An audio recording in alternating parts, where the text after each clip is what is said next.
It's on you. Hey everybody, welcome to the Spinner Rack. I'm here with my boys, Petey and Cal, and today we have a special guest, Professor CA. Say what's rocking, Professor CA. Yo, I'm so glad to be here. So glad to hang out with y'all fellas, man. Can't wait to get at it. All right. Today we're going to be talking about the Star Spangled Man. That's episode number 2 of Falcon and the Winter Soldier. Oh boy, there's a lot to say, a lot to talk about. So I'm going to just give you a brief synopsis and throw you guys into this whole mix. Okay, quickly. I'm not going to give you my personal opinion what I think the episode is, but all I can say is hotness. This is a description, not saying how great it is. Give us the synopsis, not the. I told you it was brief, so I gave it to you. No, tell us about the story. Give us the overview. So basically, finally, we get Bucky and Bucky and the Falcon get together, and they're going after the Flag Smashers. They meet up with them, and let me tell you right now, it wasn't what they expected. It was like a little crazier than they wanted to expect. Also, we see at the beginning of the episode, John Walker himself, the man, the captain. He comes down, and of course, he has to lay down some beatings on some people, the Flag Smashers, later on. And what we try to do, we see the development between the characters, between our man, Falcon and Winter Soldier, some clashing when they have to get together. But I'm going to go into all that a little later. Gentlemen, what was your thought on this whole episode? I'm going to start this off, of course, normally with PD, but today, since we have a special guest, I'm going to hit Cal. Cal, give us your thought, Cal. I'm going to pass it to our special guest, since our special guest is actually here, Mars. I want to put him on the spot right now. Hey, before you go there, we got to do like the, what's the name, EPMD? I'll pass the microphone. All right. The episode was great. Like, I really enjoyed it. It seems like it's heading in a direction where we're going to be looking forward to, like, it's only 6 episodes. So we 2 in. So I feel like it's going to be pretty fast paced. This episode was cool. I honestly, even though I know Sam Wilson's black, like, I wasn't prepared. I wasn't prepared for them to go there this episode. So it was just like the police set up, it was great. It was great. And I really like Sam's attitude. And I like that they're bringing him back to the roots of the character that we met in the original movie, the Captain America movie, where they kind of first met. Sam is like a moral compass similar to Cap. So it's kind of good to kind of see his kind of take and his philosophy, and they're dropping it out in little bits in terms of the interactions he's having. Like the interaction he had with the little kids. Like, hey, Black Falcon. He's like, really, bro? Is it because I'm black and I'm the Falcon? So I think just seeing like little bits of his mind and how he processes has been dope. And shout outs to Carl Lumley for playing Isaiah. Perfect casting of Isaiah. I'm with you there. Isaiah Bradley. So Petey, what's your take on this so far, this episode? What's your take? Well, what was it? I was surprised, and I was pleasantly surprised that they're slowly building on John Walker. I didn't want this to be a total douchebag, but they started with him as someone who's striving to be a good Captain America.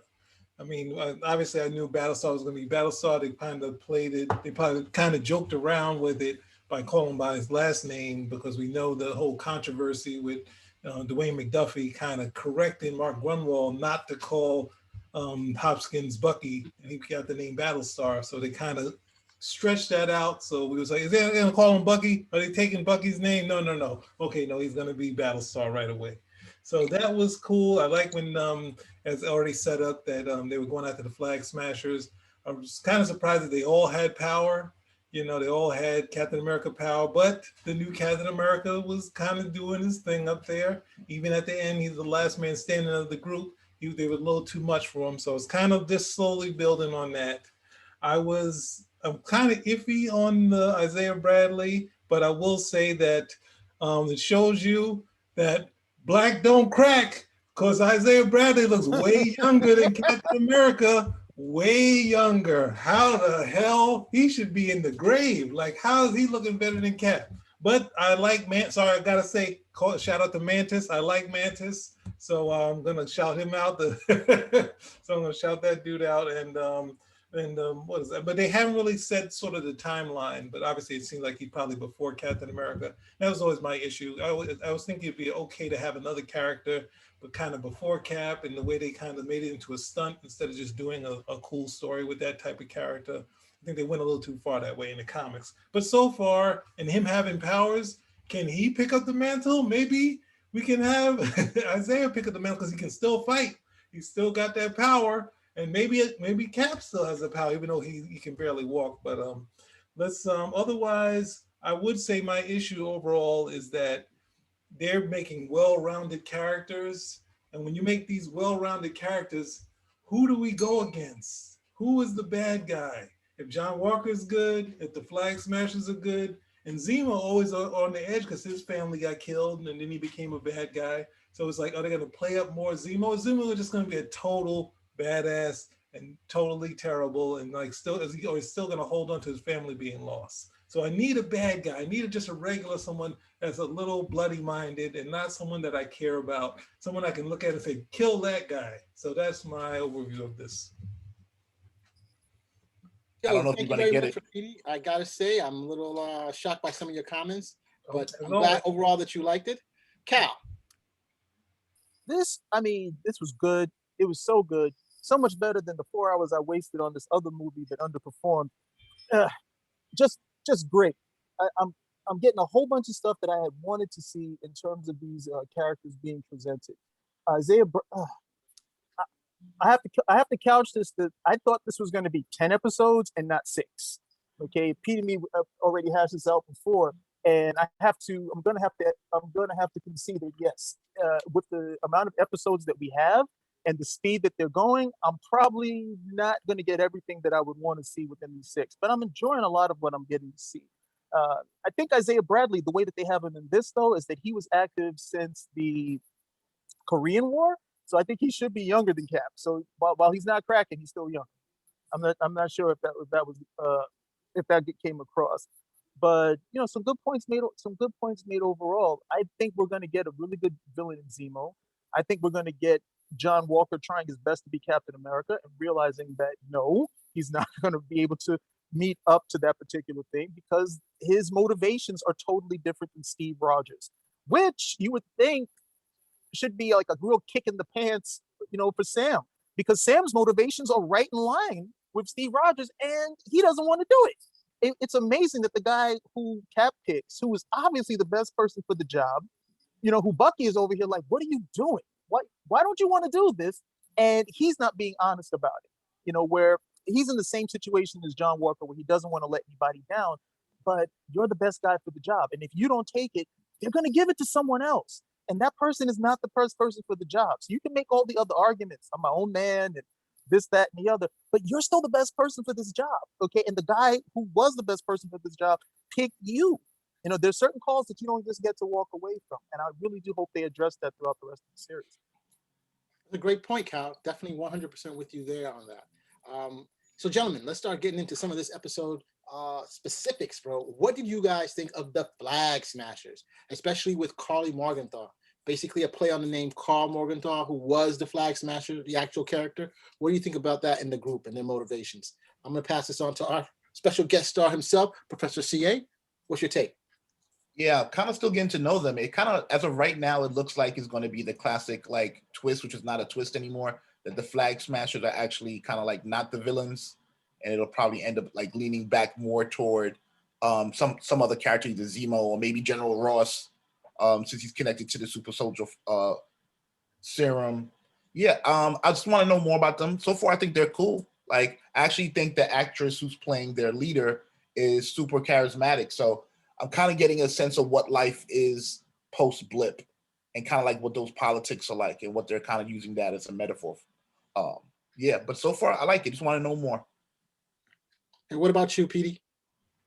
I guess the same. I think that, as I said a little earlier, that they're kind of making us kind of feel for them, and then of course they had one who kind of, even though he had the serum, he ran right into the bullets. I mean, he could have done a little more stuff than just like saying, "Yeah, Was he electrocuted or was he shot? I couldn't tell. like which one did he want?" It's like, oh, I tripped on the, oh, everything. But that was his plan. I'm going to delay everybody by getting shot. You could push down the lamppost. You rather the telephone pole. You could have pushed that down into the cars, couldn't you? You could have done it. Well, hey, I guess he knew. Well, he's a super soldier, not me. But you would think you would have a better strategy.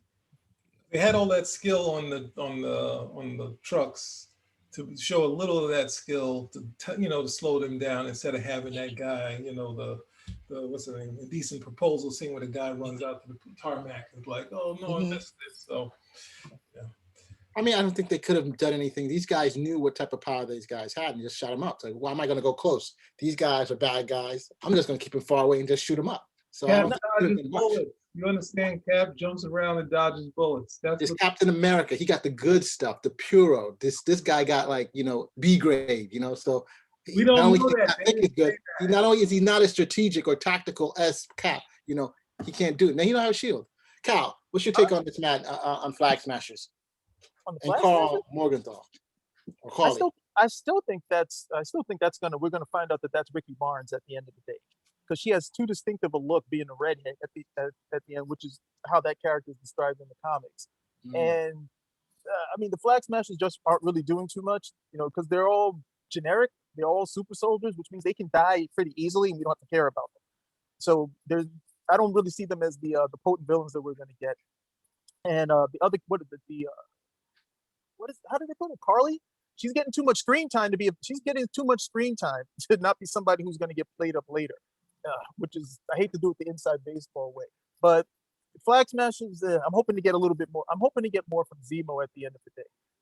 The Marvel has an issue with villains, okay? Especially since they like to kill the villains off before, once the movie's over, with the exception of Loki. Just about everybody's gone. Loki. So we'll get to see if Zemo, breaks that Marvel curse, and they can actually put these guys through some paces and provide us some entertainment in the same breath. But the Flag Smashers, these guys are just strong. We know that between the Winter Soldier and the Falcon, eventually those guys will find a way to take them down. So I'm not really invested in terms of the Flag Smashers and the ultimate villain. Do you guys think that possibly the ultimate villain is that person who Carly's trying to ghost and keeps and he keeps stalking her as in the phone, being like, yo, I'm gonna kill you, for what you stole from me? Do you think maybe that's the villain? Yeah, I think definitely. I think is that the power broker? I'm thinking that's the power broker, the one that they were just having. They either stole those vaccines they wanna give to people, or they stole his power, his diluted weak B class super soldier serum. Yeah, Making up your own story. But one thing I wanted to bring up. Can you slate it just a little bit more? I wanted to bring up. Look, one of the things I want to talk about the Flag Smashers is their politics. I mean, we've touched on the whole blip issue in WandaVision. It's been touched in Spider-Man, but I mean, here you see there's a whole thing where they have this new group called the Global Reparation Council or something like that, where they are trying to get people who have been brought back, and they're trying to bring them back to their home countries or their old lives. And I guess people are fighting against that. People who've been there, who've had to struggle or make new lives. I mean, that's a pretty interesting element that Marvel has now put into it, where the world is everything's not hunky dory, and the Flag Smashers are kind of revolting against that, where you have, it seems that people who were, I guess, a political leader before in the past, and I can only assume, are now trying to get back to where they were once. And so this is causing a lot of friction in a lot of areas, because they have refugees and stuff in different places. So, I mean, that to me seems a very interesting way to start looking at the world. Marvel, not what I expected. I just thought the blip, everybody just go home, everybody's chilling out. But now you have that would have been our boy, U.S. agent, being an agent, U.S. agent, excuse me, Captain America, the new Captain America, or B-class Captain America. He is now representing the Global Reparation Council. When I was thinking he's going to be just for the U.S. So what's your take on that, Jens? Well, we can't call him a B-class Captain America yet. I don't think, by episode 4, sure, but it's still early. He's still up and he's running, and he's making a good faith effort. So let's not slate him just yet. I already know. There's always Steve Rogers and everybody else, bro. I'm sorry. So say that again. Steve Rogers and everybody else. Well, there's only been one Captain America, so he's making a good faith effort. So we let it go at least until the 4th episode, when probably he'll make his turn. And he's got that hot chick in his corner, so she can't be 100% wrong about him. So we gotta, let's give him a little rope. What hot chick? You're talking about Battlestar? That's a guy, bro. A woman he spoke to, who was, coming over the locker room. offering the nurturance. Before he's coming over there, he's like, yeah, I just want to go out there and be good. She's like, hey, you're gonna be great. You're gonna be great. and then they go over there to do the pinky promise kiss, and then that was her. Well, what the hell was that? What type of kiss was that? I don't know. I don't know how you They kissed forgot their she own was in the hands. show. It seemed like they both kissed their own hands in that I've moment. never seen that before. The pinky I don't know how promise. you forgot she was in the show, but you still remember. But you remember Battlestar. You're showing yourself, Mars. You're showing yourself. Oh no. Does he have the serum or not? It's like they're kind of making it seem like he doesn't, but his body's being studied at MIT. Like what? Yeah. I don't know. That's a good question. I'm not sure if he has the serum. Do you guys, Petey? No, I don't think so. They show one at the end that I think that's what is going to be his draw to probably get that, and they can go a little nuts. But you see, when he was at the end, it's him against them. They were able to top him. She twist the hand, and she kicked him off of the thing on the car. So it showed that even though he had a lot of ability, they had the upper hand.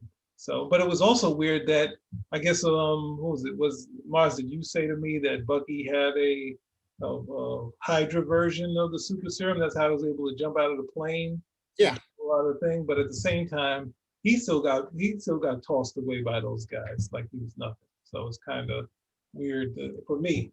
But I mean, the Flag Smasher was kind of. Let's first salute Mark Grunwald, who had passed many years ago, who created a lot of these characters. So the Flag Smasher, John Walker, Battlestar, all these characters that we see in this storyline, outside of, I would say, the Isaiah Bradley.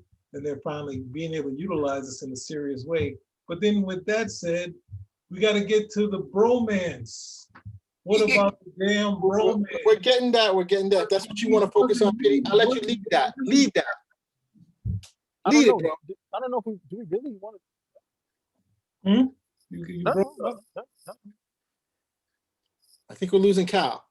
No, I'm here. I'm taking a step back. I'm going to let you talk about the bromance.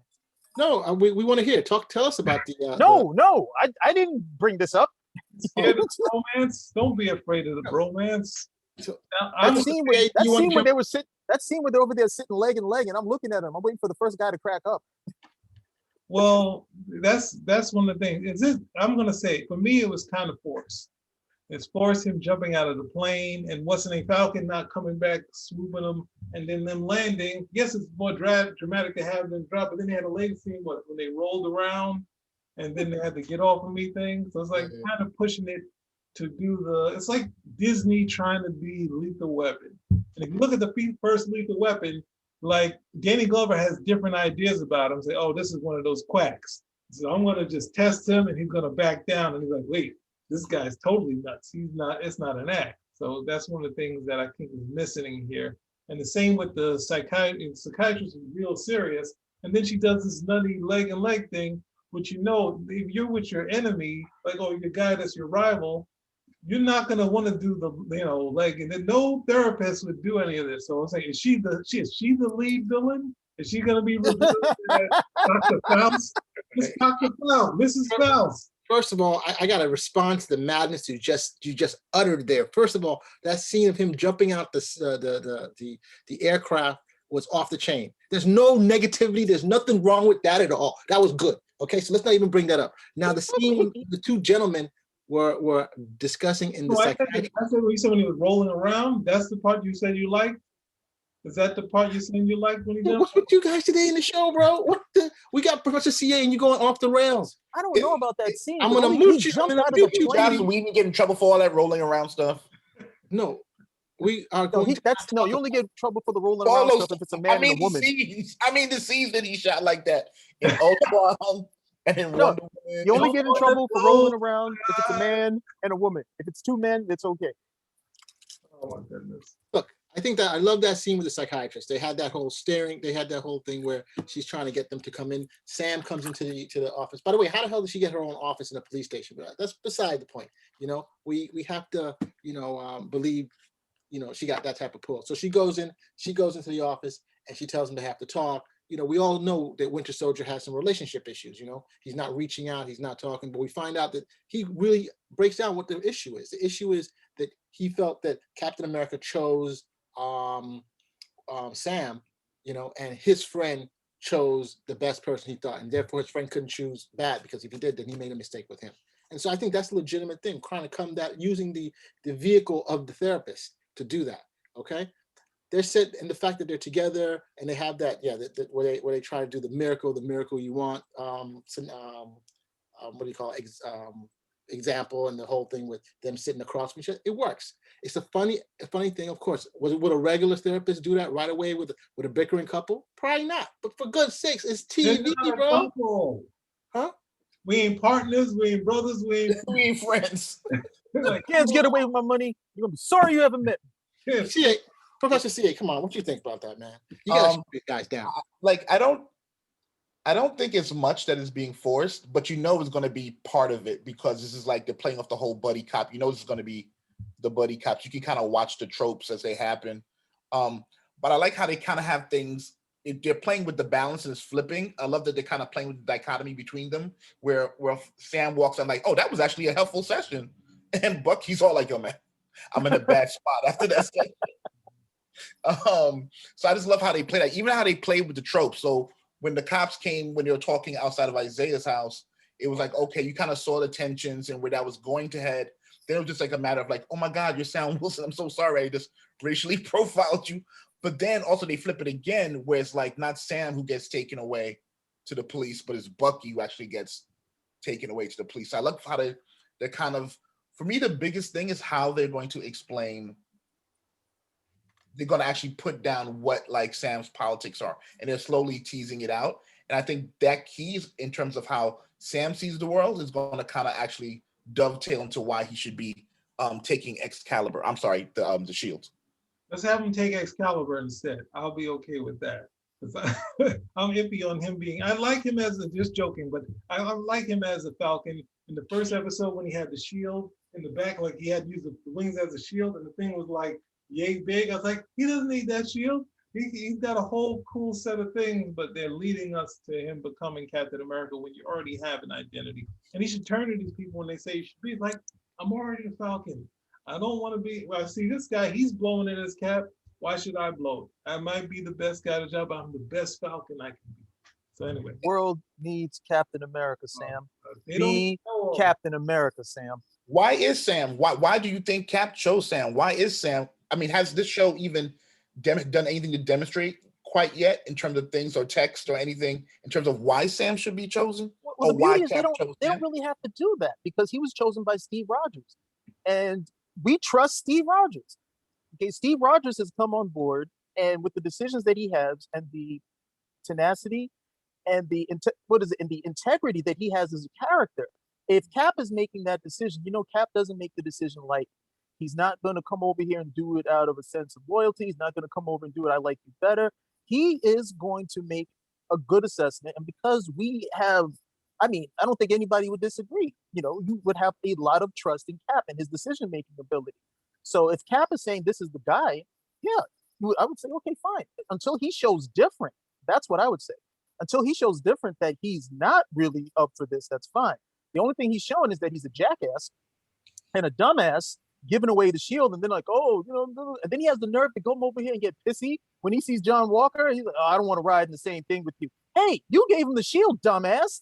Nobody, you honestly thought they were going to keep that shield in a museum? Come on.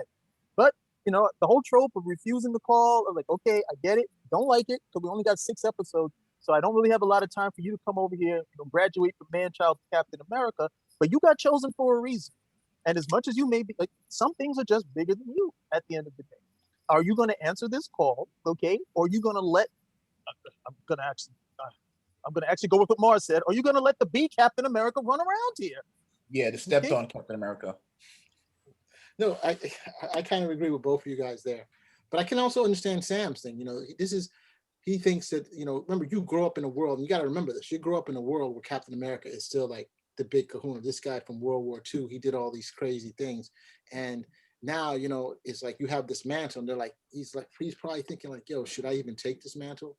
He was my friend. He did all these great things. And probably what I should do is say, I'm going to put it in a museum. I don't think he really thought that they would do something like that. And I kind of sympathize with him. And he feels totally betrayed at the very end when they do something like that, because you're like, yo, wait a second.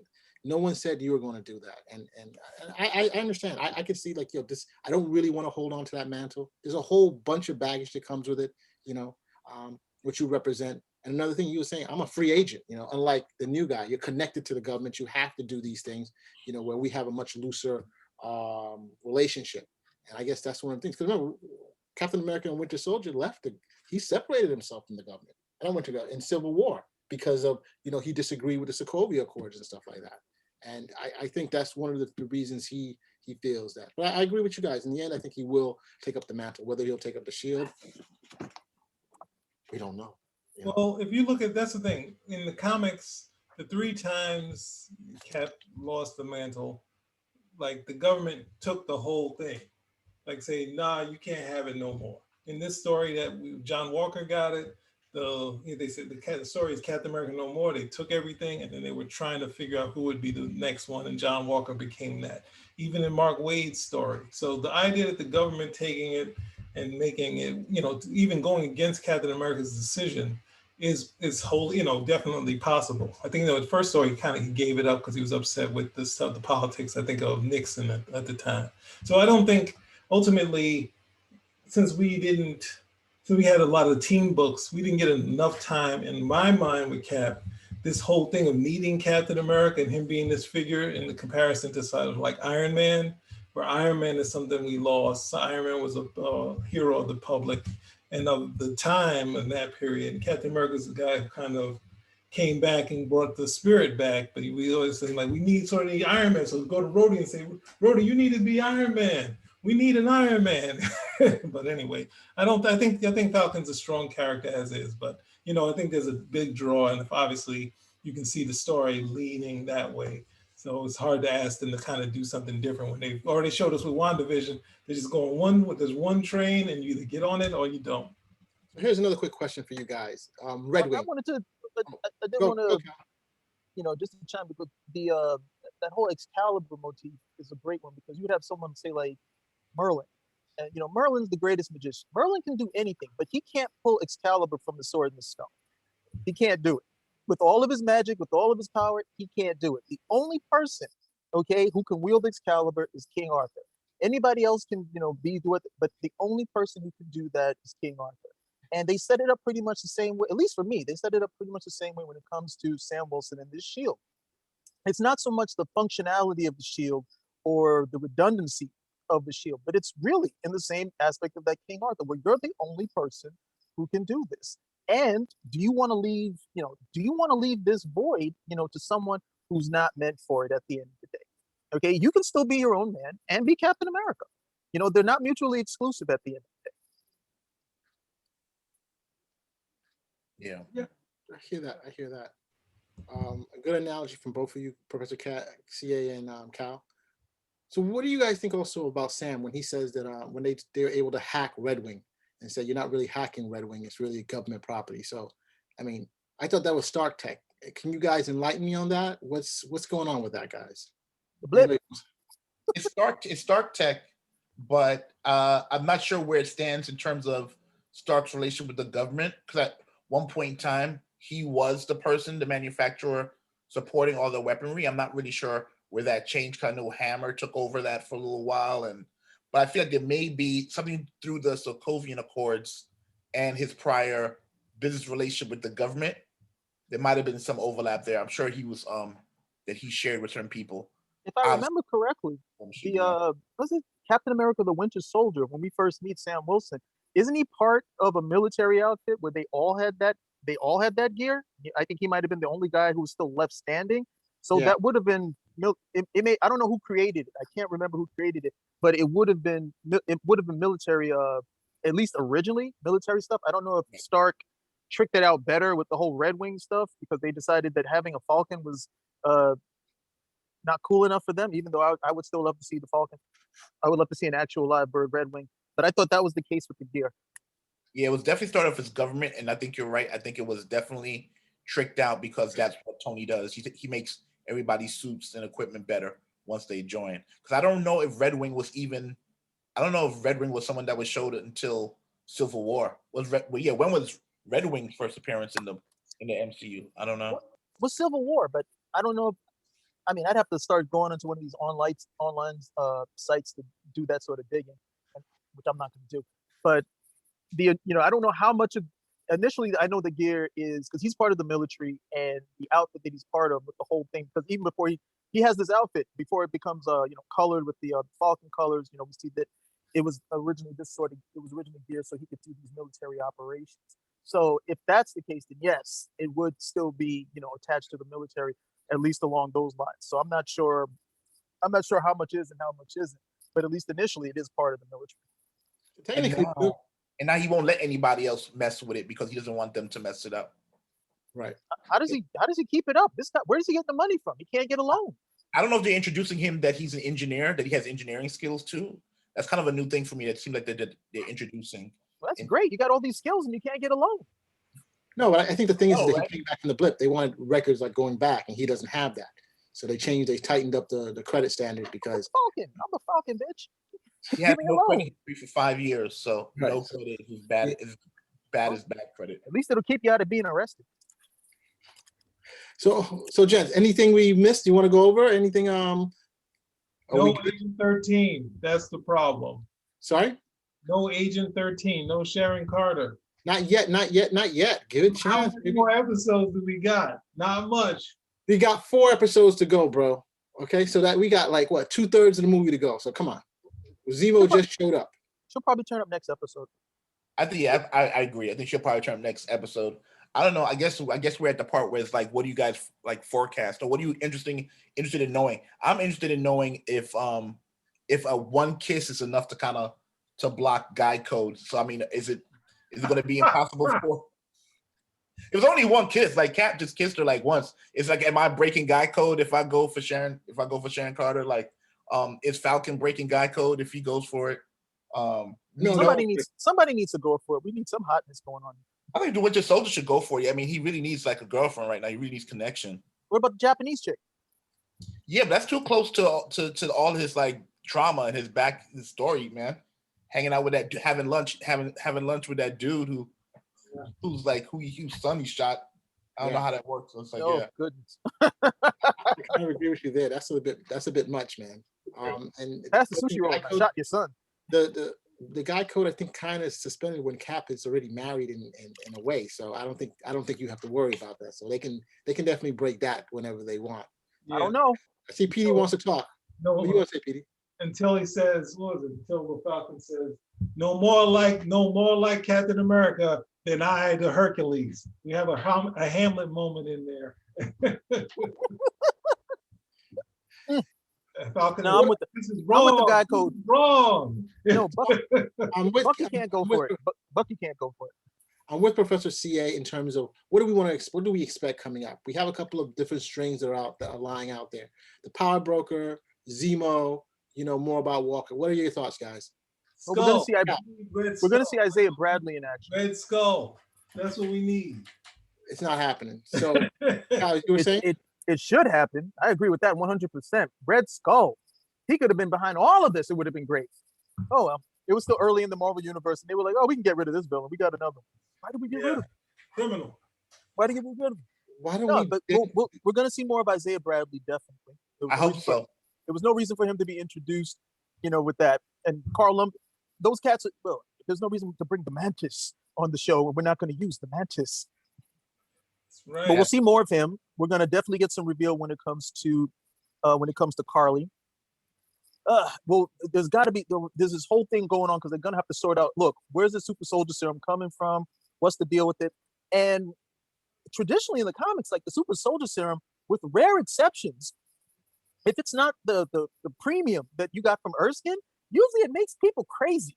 It usually makes people crazy, aggressive, for whatever reason. It's almost like, hey, you can't just have the serum. You also have to have like a really good character in an individual in order for this thing to work, because everybody else who gets it seems to like not be quite there. Now, even though John Walker is a lot calmer now, he's still, he comes. You see him in the comics. He comes up and Cap starts looking sideways, like, "What you gonna do this time, Walker?" So we'll get to see, and I definitely think we'll get to see some things along that line. And the biggest thing that's been hanging over every episode. Hey, Sam. You need to make. I gotta stop saying Sam. Hey, Sam Wilson. What are you gonna do? You have to make a decision, and it has to be the right decision. Yeah. What about you, Petey? You on board with that? I just said About what I wanted. Zemo? I said I wanted the Red Skull. Oh my God! Let's stick to the Yeah, stuff that I we're mean, dealing come with. on.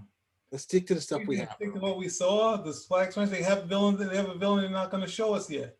So I mean, it's not going to be the Skull. It'll be somebody else. We saw Zemo. Nobody's talking about But Zemo. What about? he's not going to put on the mask. He's not going to get his face messed up. He's going to just be Zemo, and he's going to be complaining about his family. And I think we have a nice scene coming up with just them talking to Zemo, a la Hannibal Lecter. yeah, We're going to get to have that. We're definitely looking forward to that scene. For sure. Looking forward to seeing Sharon Carter.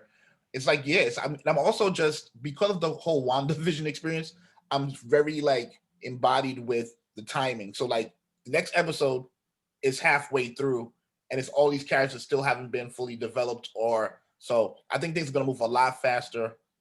So getting ready for that. WandaVision was an excellent show, and I'm glad that this is a different type of show, and the pacing is going to be different. And Loki is going to be a different pacing. So I think that we just need to be more. No, we're talking about what you're expecting, not your defense. What I'm expecting Zemo to come out and Zemo to do some stuff. You know what I'm trying to say?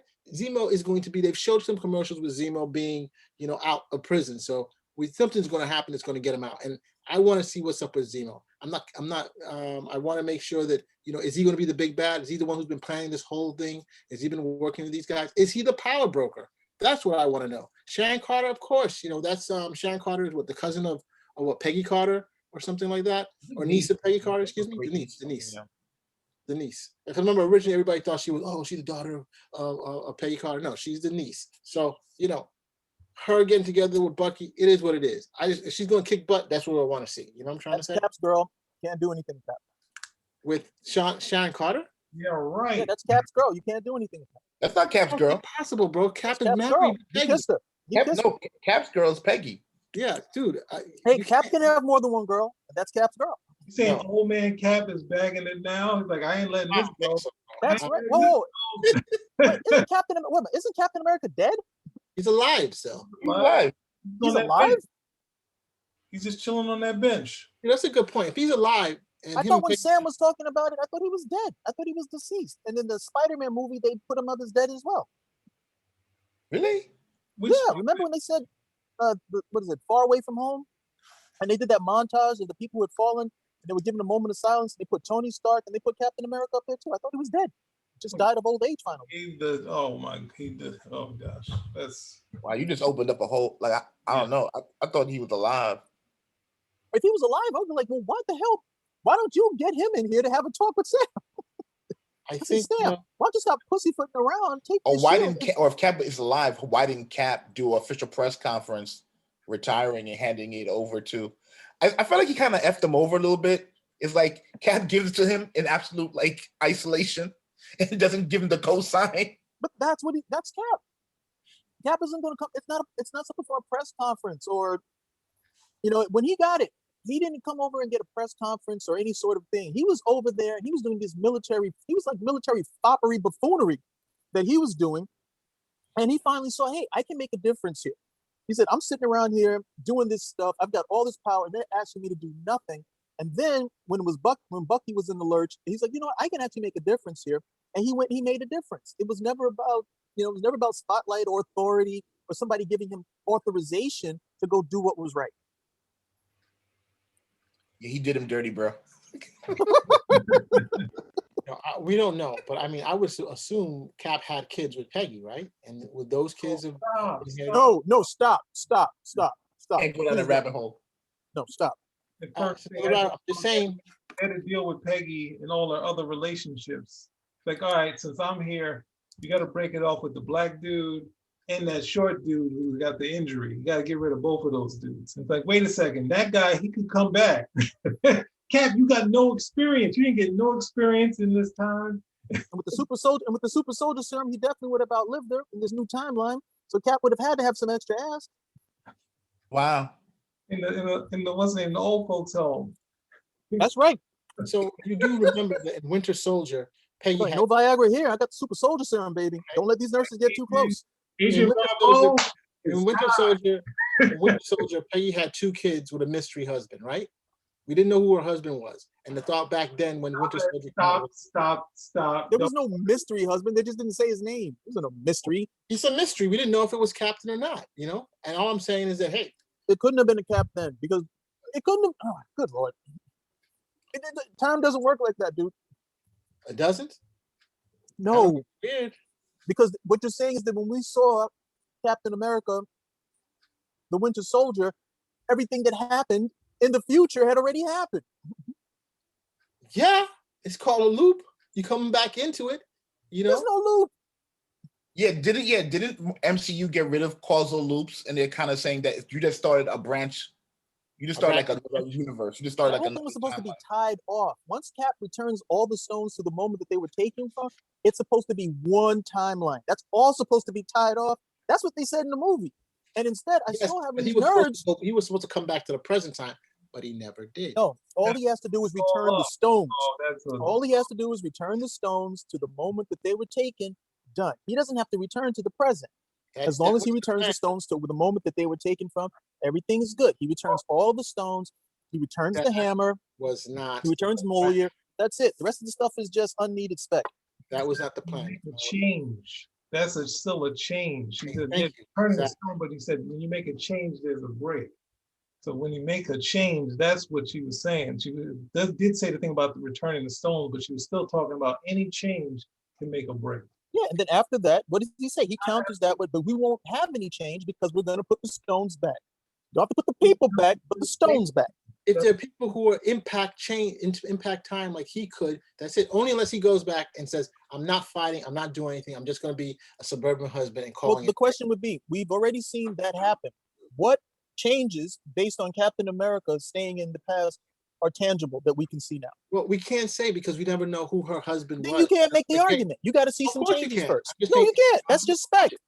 Then spec on both ends. Okay. I'm going by what they said in the film. I'm not speculating. We're going back. We're going down the rabbit hole. We're not getting. Yeah, we are. You started it. But just to be No, clear, you started it. There really isn't any like canon with that because the writers said like, oh, that's what they would have wanted or that's what they believe, but the directors don't. So it's just kind of like, Okay. So it's 50-50. Yeah, they also see, I think, I was hearing that they were talking about this is what we were planning from the beginning. Yes. Like, That's what people were saying that was his wife and that was his kid. Somehow they were going to do something, and they did. Give them credit. So, gents, let's get ready to wrap this up. Is there any other things you guys want to say before we do out of this? Complete and utter malarkey. speed it up. Okay, Gary, everybody. there's Well, hey, love. if you like what you saw, give us a thumbs up, comment, spin a rack. Out. Thank you. Selector.